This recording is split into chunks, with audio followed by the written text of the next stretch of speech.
Nous avons analysé les données.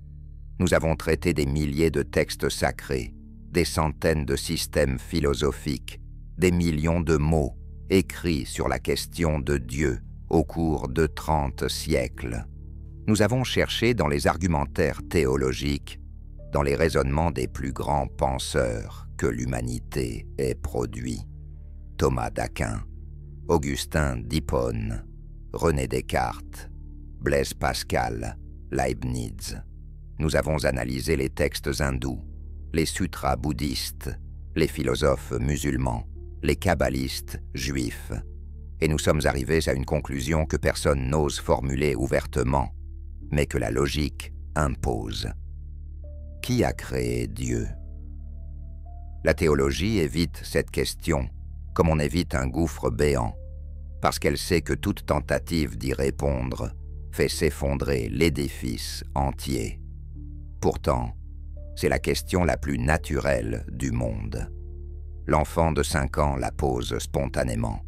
Si tout a une cause, alors Dieu aussi.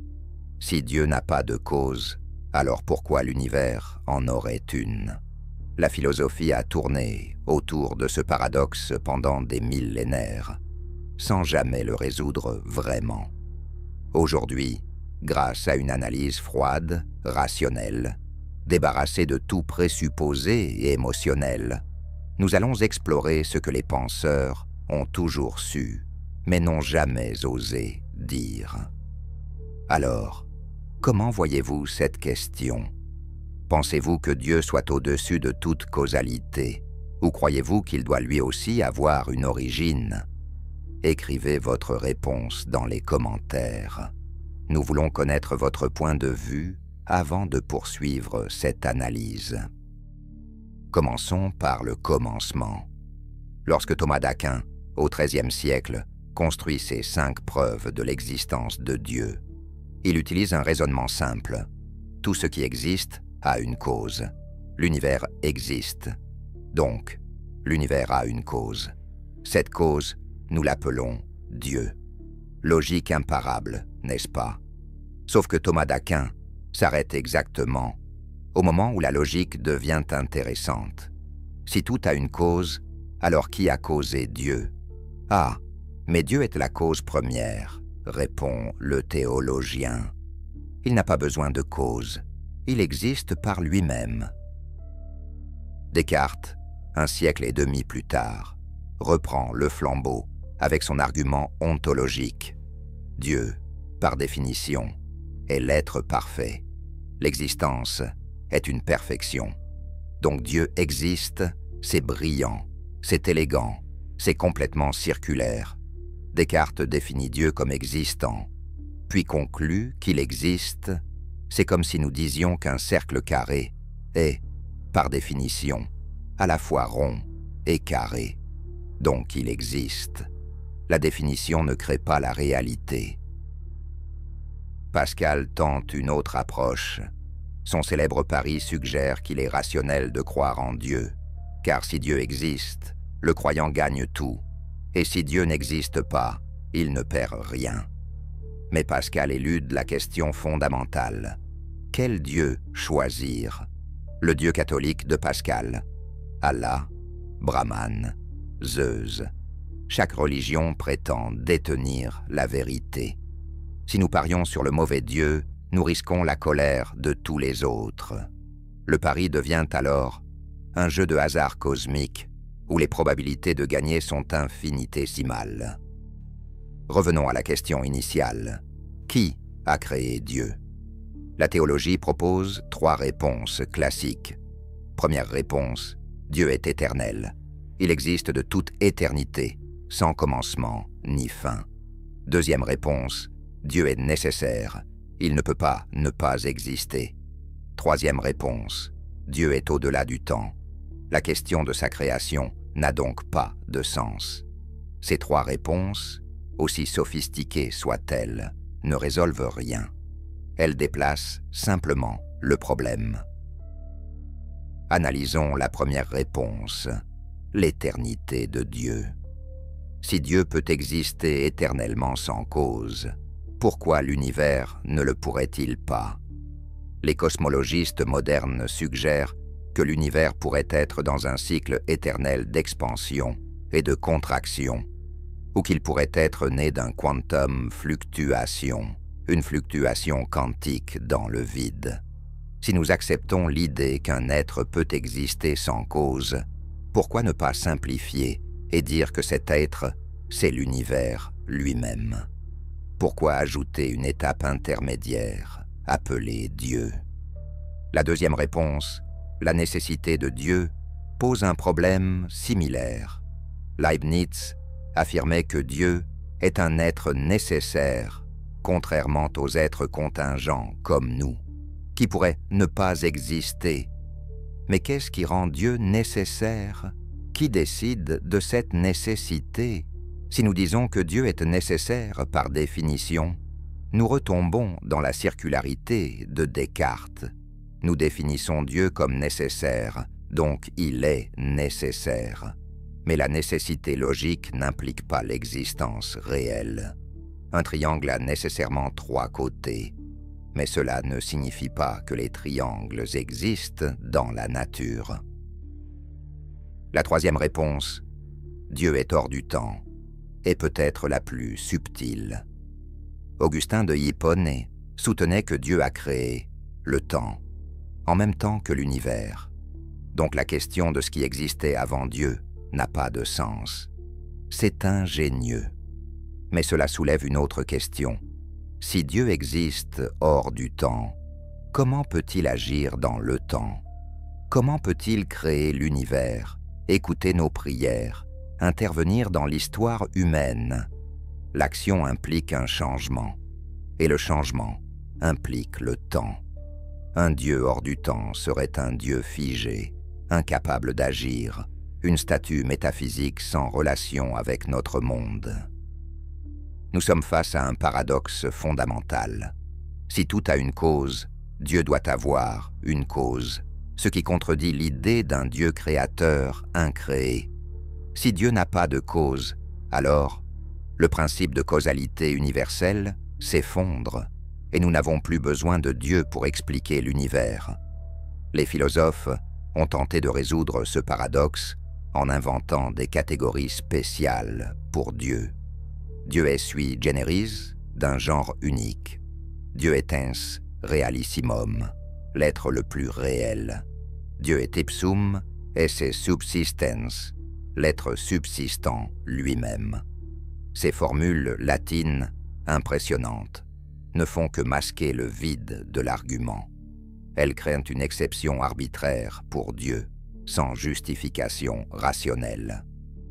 Voltaire, avec son ironie coutumière, disait que si Dieu a créé l'homme à son image, l'homme le lui a bien rendu. Notre analyse révèle que Voltaire avait profondément raison. L'idée de Dieu est une projection humaine. Chaque culture a créé un Dieu qui reflète ses propres valeurs et préoccupations. Les Grecs avaient des dieux capricieux et sensuels, comme eux-mêmes. Les Romains avaient des dieux guerriers et organisés, comme leur empire. Les chrétiens ont un Dieu d'amour et de justice, reflétant les idéaux moraux de leur civilisation. Les musulmans ont un Dieu unique et transcendant, soulignant l'unité et la soumission. Chaque Dieu est façonné par la société qu'il invente. L'anthropologie religieuse a montré que les premières formes de religion étaient animistes. Nos ancêtres attribuaient des esprits aux arbres, aux rivières, aux montagnes.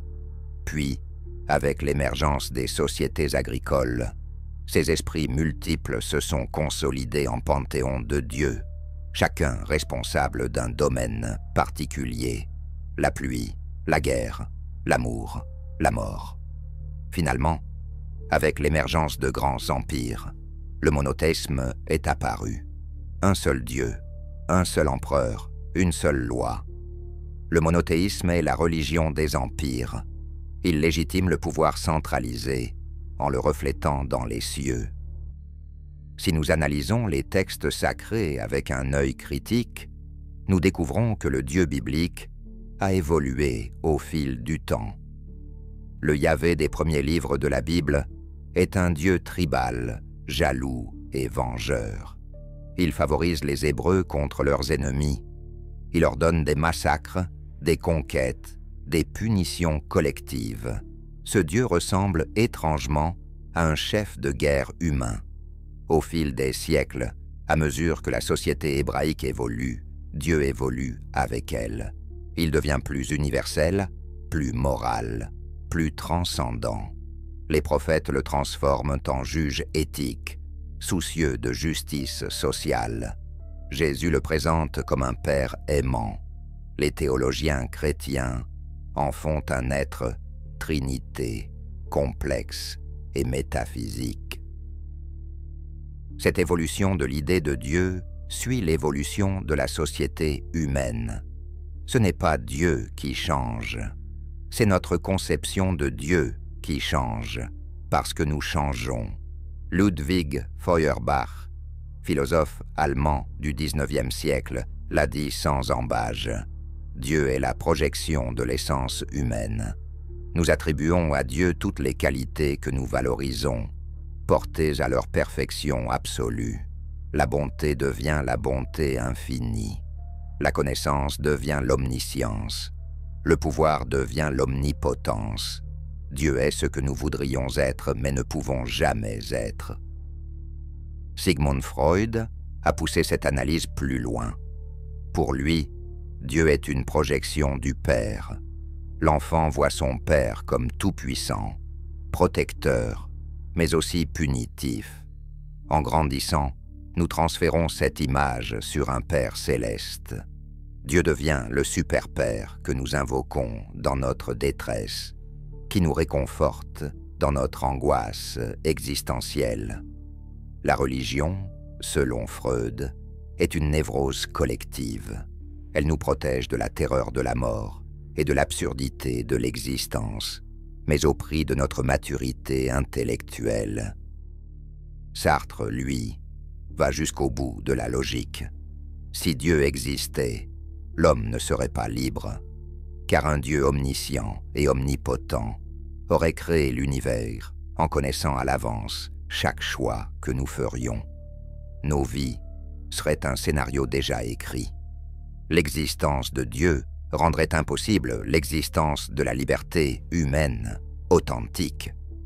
Donc, conclut Sartre, si nous sommes libres, Dieu ne peut pas exister. L'homme est condamné à être libre, jeté dans un monde sans signification, prédéfini, forcé de créer ses propres valeurs. Camus, de son côté, confronte l'absurde. L'univers est silencieux, indifférent à nos questions. Nous cherchons du sens, mais le monde ne nous en offre aucun. Dieu, s'il existe, ne répond pas. Face à ce silence, Camus propose de vivre pleinement, de se révolter contre l'absurde en continuant à chercher du sens, même en sachant que nous ne le trouverons jamais. Imaginez Sisyphe heureux, dit Camus.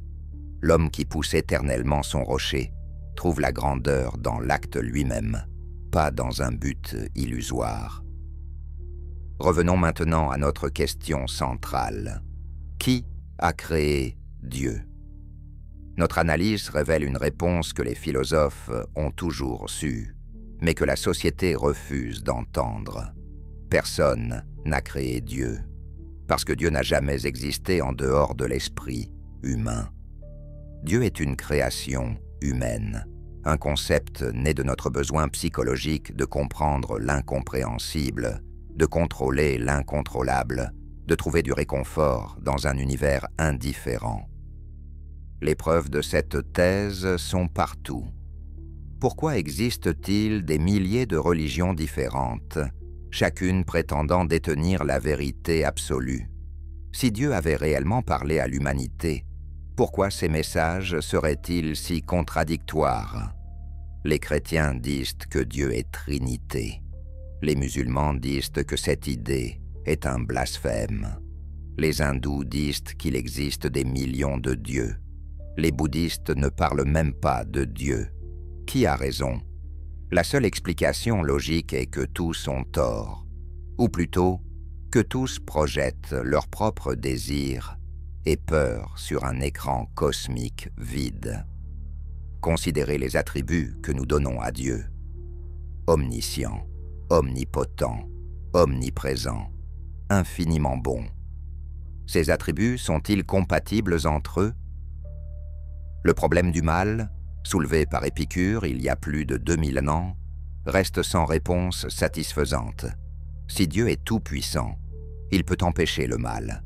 Si Dieu est infiniment bon, il veut empêcher le mal. Pourtant, le mal existe. Comment expliquer cela? Les théologiens proposent le libre arbitre. Dieu nous a donné la liberté de choisir, et le mal résulte de nos mauvais choix. Mais cette explication échoue face aux catastrophes naturelles, les tremblements de terre, les tsunamis, les cancers chez les enfants. Ces maux ne résultent pas du libre arbitre humain. Ils sont intégrés dans la structure même de l'univers. Si Dieu a créé cet univers, il a créé le mal. Certaines théories philosophiques ont essayé de sortir de ce paradoxe en disant que Dieu existe dans une dimension différente, au-delà de nos catégories logiques. Mais cette échappatoire élégante pose plus de questions qu'elle n'en résout. Si Dieu est hors de la logique, comment pouvons-nous dire quoi que ce soit de vrai à son sujet? Toute affirmation sur Dieu suppose qu'il existe selon certaines lois, certains principes. Dire que Dieu aime, que Dieu pense, que Dieu crée, c'est lui appliquer des catégories humaines. Mais si ces catégories ne s'appliquent pas à lui, alors tous les textes sacrés, toutes les prières, tous les sermons ne sont que du bruit vide de sens. Les neurosciences modernes ont jeté un éclairage nouveau sur la question de Dieu. Nous savons maintenant que certaines régions du cerveau sont spécialisées dans la perception du sacré.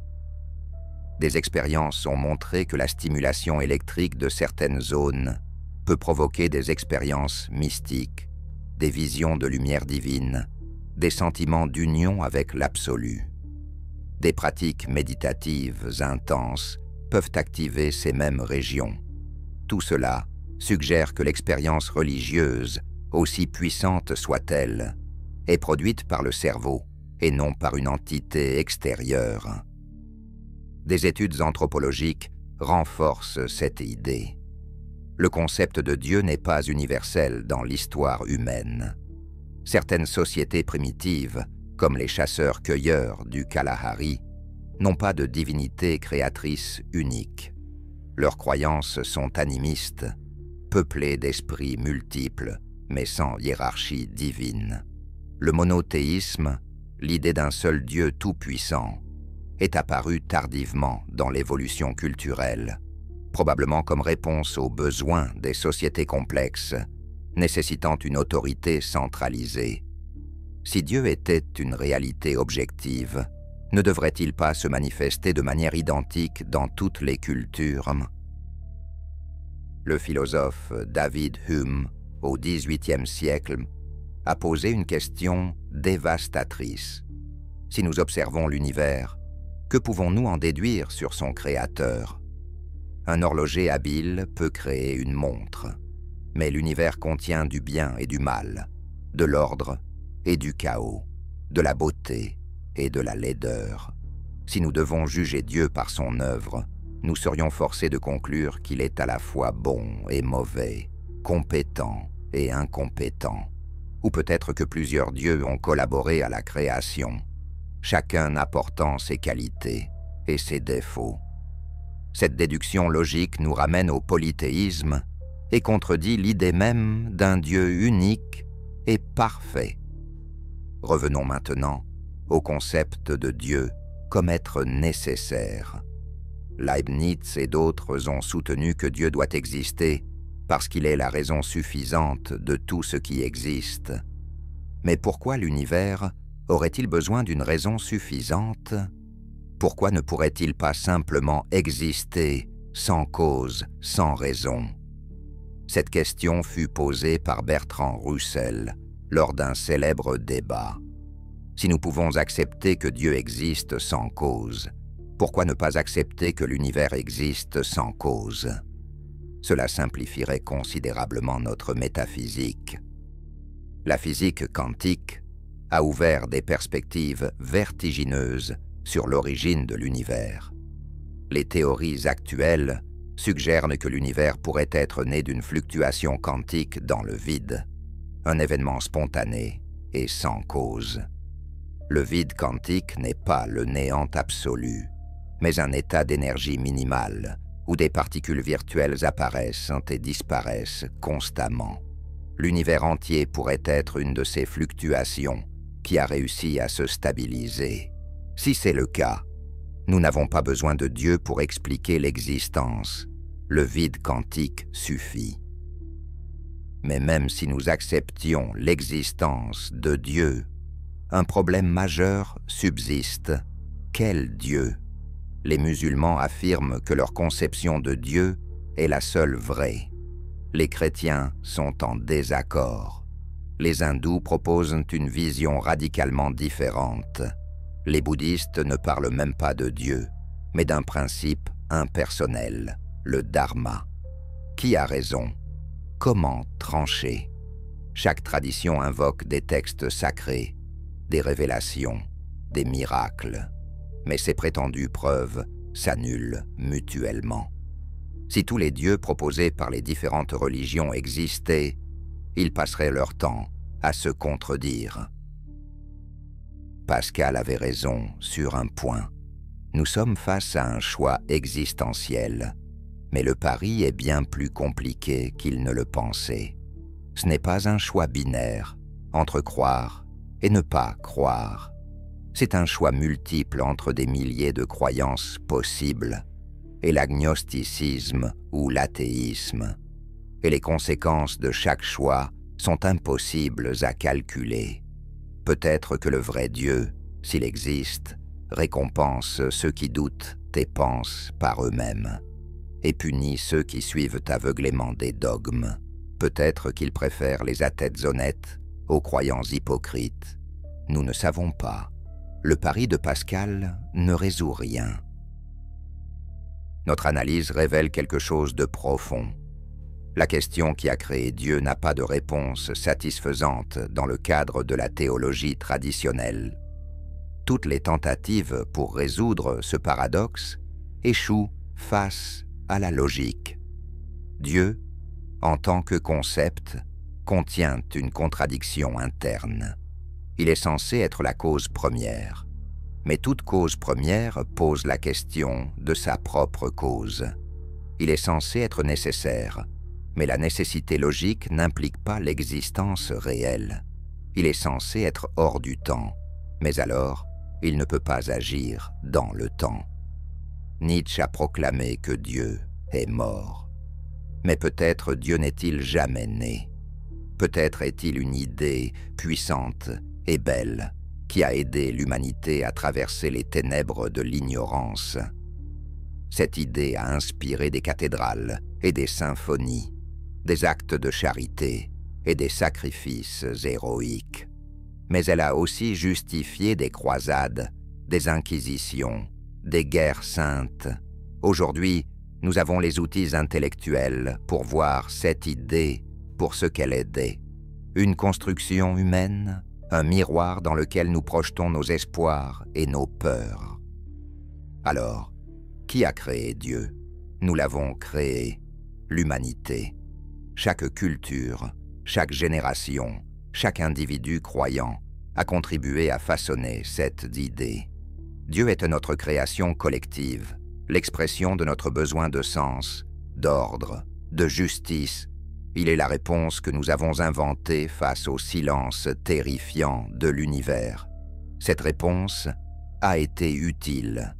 Elle a permis à des milliards d'êtres humains de supporter la douleur de l'existence, de trouver du réconfort dans la souffrance, de croire que la mort n'est pas la fin. Mais aujourd'hui, nous sommes à un tournant. La science nous offre une compréhension de l'univers qui ne nécessite plus l'hypothèse divine. Nous comprenons comment les étoiles se forment, comment la vie évolue, comment le cerveau produit la conscience. Les zones d'ombre se rétrécissent. Dieu autrefois invoqué pour expliquer la foudre, les tremblements de terre, les épidémies, a été progressivement repoussé dans les marges de notre ignorance. Aujourd'hui, il ne reste que les grandes questions métaphysiques. Pourquoi l'univers existe-t-il? Quel est le sens de la vie? Mais même ces questions peuvent trouver des réponses sans Dieu. L'existentialisme nous a enseigné que nous créons notre propre sens. Nous ne le trouvons pas dans un plan divin préétabli.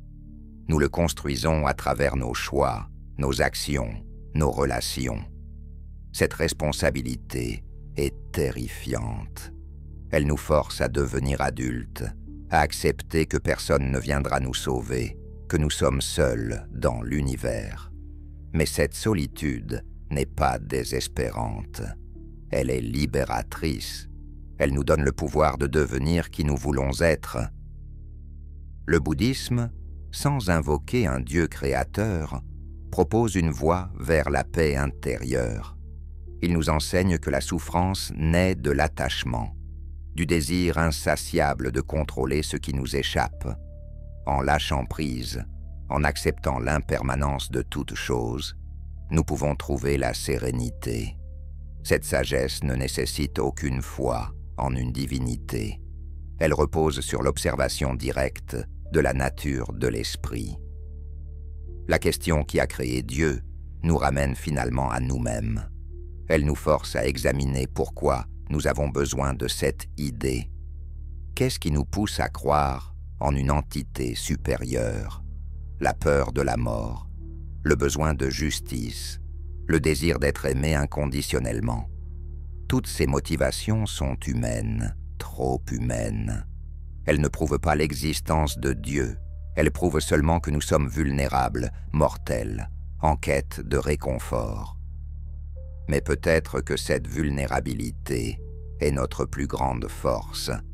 Elle nous rend capables d'empathie, de compassion, d'amour. Elle nous pousse à créer de l'art, de la musique, de la poésie. Elle nous incite à chercher la vérité, même si cette vérité est douloureuse. Si nous abandonnons l'idée de Dieu, nous ne perdons pas ses qualités.